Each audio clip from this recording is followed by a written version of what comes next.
Hi, I'm Alexander Miller, the new chief engineer here on the Oliver Hazard Perry. On Ask Us Anything, you asked us how a diesel engine works. Well, we got 5 of them, so let's head down to the engine room and I'll show you around. So, a little history. In the 1880s, the most significant inventions were all centered around steam. Steam engines used a lot of coal, which were very expensive, large, and extremely inefficient.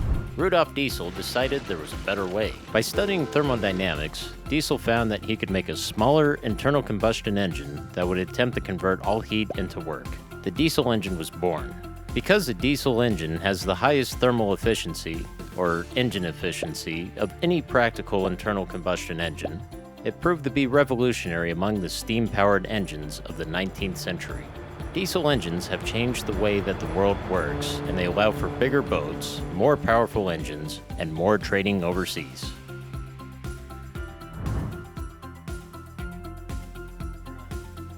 Our engine room is located back aft all the way below.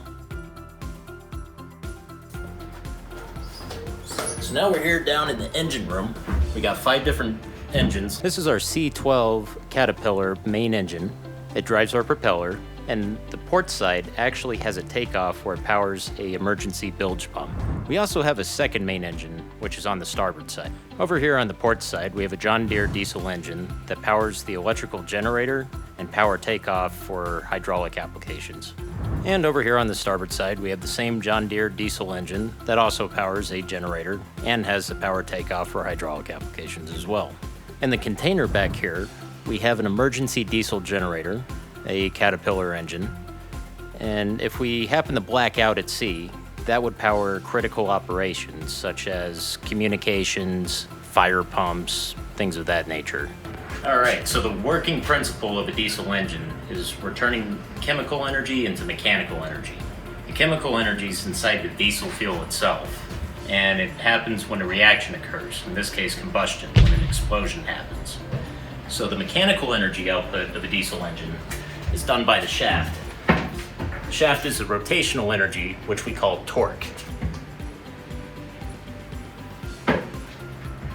So there's 4 steps that make this work: suck, squeeze, bang, and blow.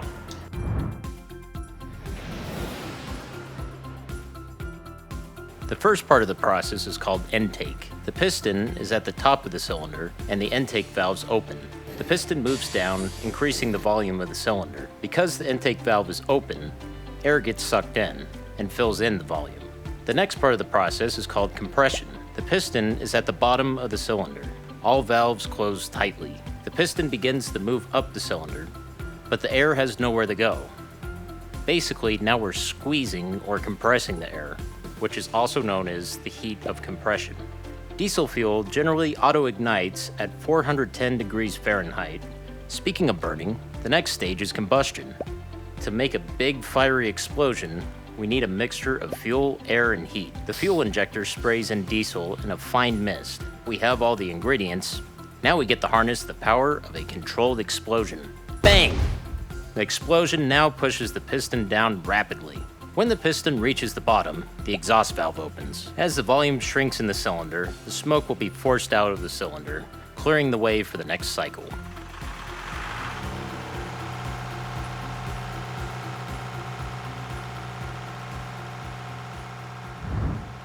So thanks for asking us how a diesel engine works, and I hope you have a better understanding of what the diesel engines do here on the Oliver Hazard Perry. See you next time. Don't forget to like and subscribe for more fun videos from the Oliver Hazard Perry.